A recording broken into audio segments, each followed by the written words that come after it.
I'm Ashley, and I'm 26 years old. And let me tell you something. The moment my brother's fiancé whispered that I shouldn't have come to their engagement party because poor people ruined the photos, she had no idea she just insulted the owner of the very company where she and her entire family worked. She also didn't know that her contract would be terminated before their wedding even happened. I need to know, where in the world are you watching from, and has anyone ever made you feel small in a room you actually built? Drop your story in the comments. My pulse didn't even spike. I just looked at Alyssa's perfect, professionally contoured face, then down at my own simple linen trousers and flats. She smirked, turning her back on me to signal security guards who I had personally hired 3 years ago. She thought she was dismissing a poor relation. She didn't realize she was dismissing the board of directors. I offered no argument. I didn't beg for entry. I simply pivoted and walked away. Not toward the exit, but toward the service corridor hidden behind the kitchen. The bass from the party vibrated through the floorboards, shaking the crystal glasses on the trays waiters were carrying out to guests who were currently drinking my champagne on my dime. As I walked down the silent, carpeted hallway of the administrative wing, the noise of the party faded into a dull thrum. It was funny, really. They thought I was invisible because I wanted to be. They didn't understand the difference between being ignored and being unseen. I was the glass child. That's what psychologists call it. The sibling who is looked through, never at. Growing up, my twin brother Tyler was the son my parents orbited. He was loud, demanding, and brilliant in that flashy way that gets attention. I was just there. I learned early on that if I wanted anything, I had to get it myself, quietly, without disturbing the orbit. I built this entire empire in the dark because no one was watching me anyway. Silence wasn't a weakness, it was my laboratory. I reached the end of the hall and swiped my keycard. The lock beeped green, a cheerful little sound that felt like a gavel coming down. I stepped into my office. It was cool, quiet, and smelled of cedar and expensive coffee. On the wall hung a plaque, Summit Eco Resorts, valuation, $12 million. I sat down at the desk, the leather chair creaking softly. My computer screen glowed to life. I didn't open my email. I opened the payroll system. I typed in Alyssa. There she was. Marketing coordinator. Hired 6 months ago. I pulled up her file. Navigating the database felt less like administration and more like tracing the roots of a parasitic weed. Susan, my mother, HR manager. Tyler, my brother, maintenance supervisor. They were all there. My family. My employees. I didn't fire her yet. That would be emotional. That would be reactive. And I don't do reactive.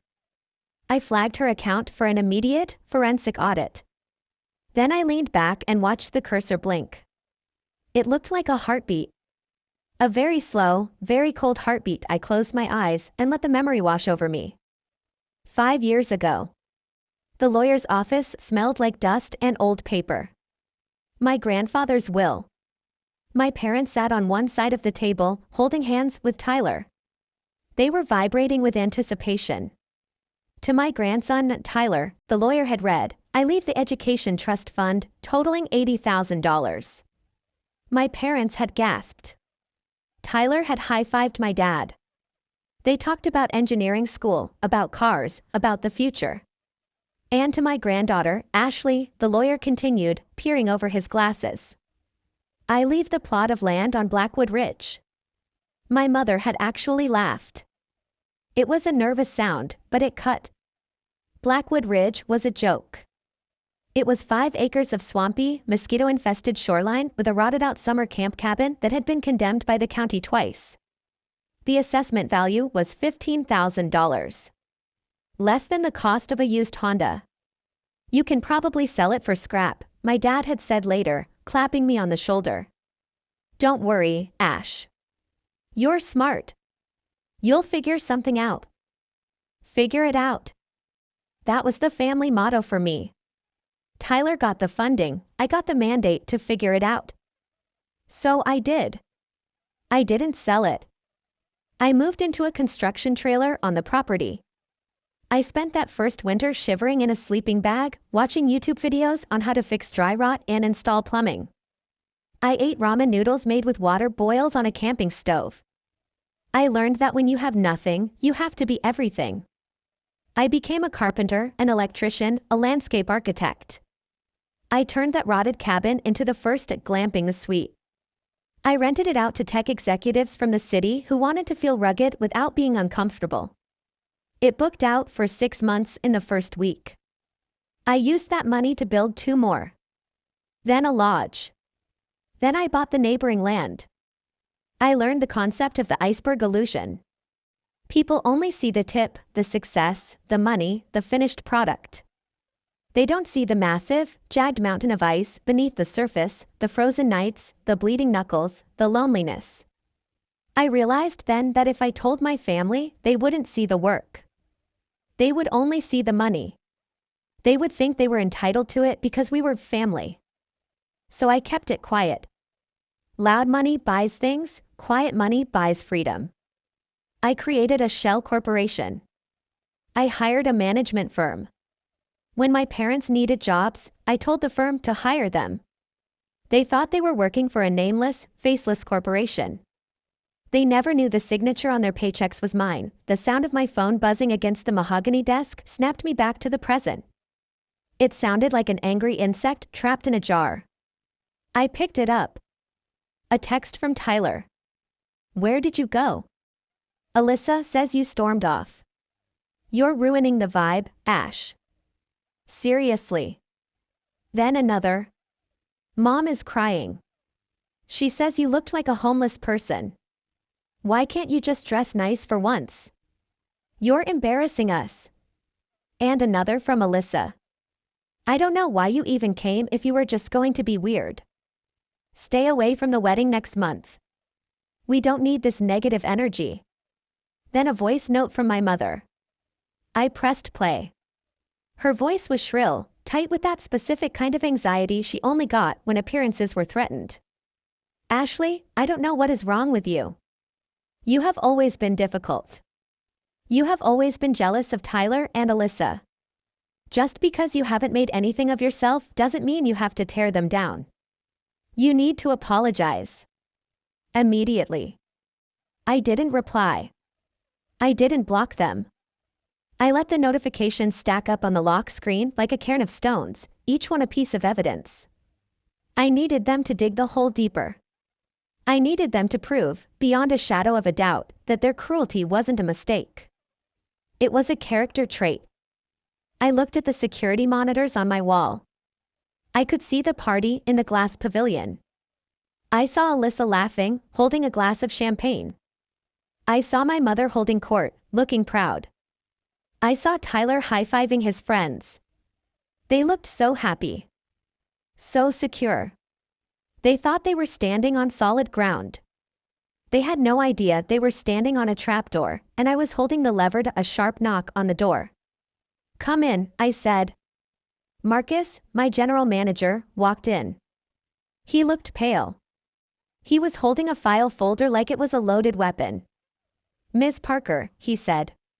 He never called me Ashley in the office. "You asked for the audit on the engagement party booking." I did. He slid the folder across the desk. It's not good." I opened it. I expected to see a friends and family discount. Maybe a payment plan. What I saw made the air leave the room. The invoice for the party totaled $62,000.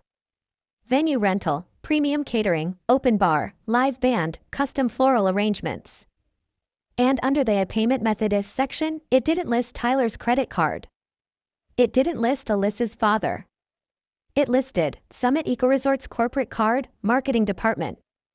Under purpose of expense, Alyssa had written Strategic Influencer Gala, brand awareness campaign. I stared at the words. Strategic Influencer Gala. She embezzled it, I said. My voice was flat. She charged her own engagement party to the company. She listed it as a networking event, Marcus said, his voice shaking slightly. She invited 5 influencers, her friends with a few thousand followers, to justify the cost. But the rest of the guest list is just her family. Your family. I felt a cold, hard knot form in my stomach. This wasn't just mean girl bullying. This wasn't just a sister-in-law being snobby. This was a felony. I thought about the curator's fallacy. We live in a world where people are obsessed with curating a perfect life online. Alyssa needed this party to look perfect. She needed the photos to be flawless. She needed the world to think she was rich, successful, and elite. But the gap between her online perfection and her chaotic reality was so wide she had to steal to bridge it. She wasn't just afraid of poor people ruining her photos. She was afraid of being exposed as a fraud. She was projecting her own insecurity onto me. Call legal, I said, closing the folder. And call the police. But tell them to wait. Wait? Marcus asked. Yes, I said. I want them here Monday morning. At 9 a.m. sharp. Monday morning. The sky was a bruised purple over the lake. I stood by the window of the conference room, watching the cars pull into the employee lot. I had issued the summons on Sunday night. An automated email from the board of directors sent to Alyssa, Tyler, and Susan. Mandatory meeting regarding marketing event discrepancies. 9 a.m. My phone had buzzed all night. Tyler texting me, Ash, can I borrow $500? I think I'm getting fired. Some corporate bullshit about the party. My mom texting, I don't know what's happening at work. They want to see me. I'm scared. Why are you ignoring us? They walked into the conference room at 8:58. Alyssa looked nauseous. She was wearing a beige suit that cost more than my first car. Tyler looked hungover. My mother looked terrified, clutching her purse to her chest. They sat down at the long mahogany table. They didn't look at each other. They looked at the empty chair at the head of the table. I can explain, Alyssa whispered to Marcus, who was standing by the door. It was a marketing event. We got great engagement. The photos were beautiful. The board is here, Marcus said. He opened the door. I walked in. I wasn't wearing linen trousers. I was wearing a tailored black suit. My hair was slicked back. I didn't look like the sister. I looked like the owner. The silence in the room was absolute. It was a physical thing, heavy and suffocating. Alyssa let out a nervous, high-pitched laugh. Ashley? What are you doing here? Did you get a job in cleaning or something? Can you get us some coffee? We're waiting for the owners. I bypassed the pleasantries and took the chair at the head of the table, the heavy oak scraping against the floor, a sound that silenced the room instantly. I don't work here, Alyssa, I said. My voice wasn't loud, but it echoed off the glass walls. I am here. I slid the audit file across the polished wood. It stopped right in front of her. This company, I said, pointing to the logo on the wall, is mine. The land. The lodge. The payroll. It's all mine. My mother made a sound like she had been punched in the gut. Tyler's mouth fell open. You own Summit, he stammered. Since the beginning, I said. Since I lived in a trailer and fixed the plumbing with my own hands while you were partying at college. I looked at Alyssa. She was trembling. You told me poor people ruin the photos, I said. But you know what really ruins a photo, Alyssa? A mugshot. Ashley, please, she squeaked. It was a misunderstanding. We're family. No, I said. We were family when you insulted me. Now. You're just an employee who embezzled $62,000 from my company. I nodded to Marcus. He opened the door again. 2 police officers stepped in. The screaming was the worst part. Not from Alyssa, she went silent as soon as the cuffs clicked. It was my mother. She screamed that I was ungrateful, that I was cruel, that I couldn't do this to my own brother's fiancé. I just watched. I felt like I was watching a movie I had seen 100 times. I knew the ending. Security escorted my mother and Tyler out. They were terminated for cause, gross negligence, and conflict of interest. They wouldn't be getting severance. When the room was finally empty, silence rushed back in. It wasn't lonely. It was heavy, rich, and peaceful. I walked out to the balcony of the lodge. The air was crisp. Below me, I could see the police cruiser pulling away, lights flashing silently against the trees. I saw my parents' car following it, erratic and desperate. I thought about the piece of subtraction. We are taught that addition is always better, more friends, more family, more money. But sometimes, the greatest act of self-care is subtraction. Removing the rot so the healthy tissue can breathe. Removing the noise so you can hear yourself think. I took my phone out of my pocket. I opened the family group chat. I didn't type a goodbye. I didn't type an explanation. I just hit delete conversation and block. The sun was beginning to set over the lake. It turned the water into a sheet of hammered gold.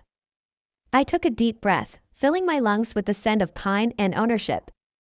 I had built this view. I had paid for this peace. And now, finally, I could enjoy it. If you've ever had to build your own table because they wouldn't give you a seat at theirs, hit that like button. Share this with someone who needs to know that their success is the best revenge.